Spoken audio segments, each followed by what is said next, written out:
My name is Dr. Brittany Washington, and I am a certified veterinary acupuncturist here at downtown the pet hospitals. And this is Brownie. She comes every 2 to 3 weeks for acupuncture. The main question I usually get asked when I tell people I do acupuncture is, what do you do acupuncture for? The most common for sure is doing things like chronic pain, arthritis, IBDD, disc, that kind of thing. But you can actually use acupuncture for a wide range of things.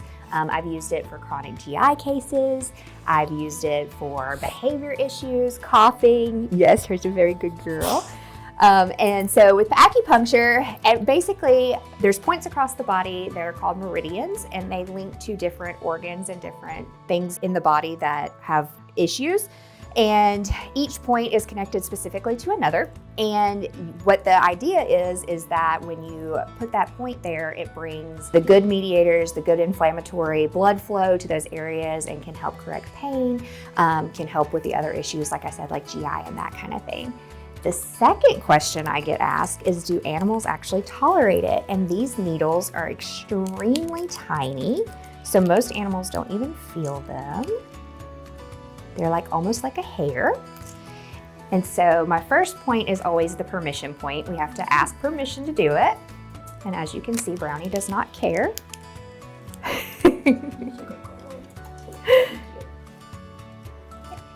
And we're gonna do some for her lower back.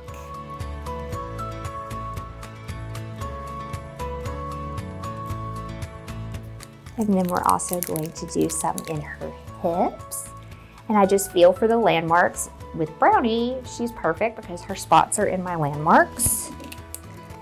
So I know that now, so I don't really have to find them when I do hers.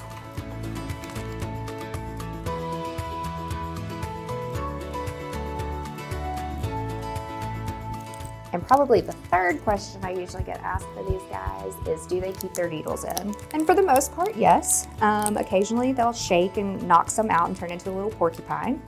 But they tend to not bother them. And the good thing is if they can walk around, they don't have to sit still. They can just hang out with their mom or dad in the room. And if any fall out, no harm, no foul. They just need to stay in for a little bit. And I usually just let them sit for 10 to 15 minutes. For chronic issues, we usually recommend doing 1 to 2 sessions a week for about a month, and then we can go down to every other week for about a month, and then as needed. But it just, like everything else, kind of depends on the patient and how they're doing. But I've had some great benefits. She's one that she's been coming for several months now, and Dad has seen major improvement with her quality of life as far as her arthritis. So it's definitely helped out a lot. Yeah. So I also get asked if I do acupuncture on cats, and I do. I have quite a few cat patients that I've done, and to be honest, they tolerate it a lot more than most dogs do.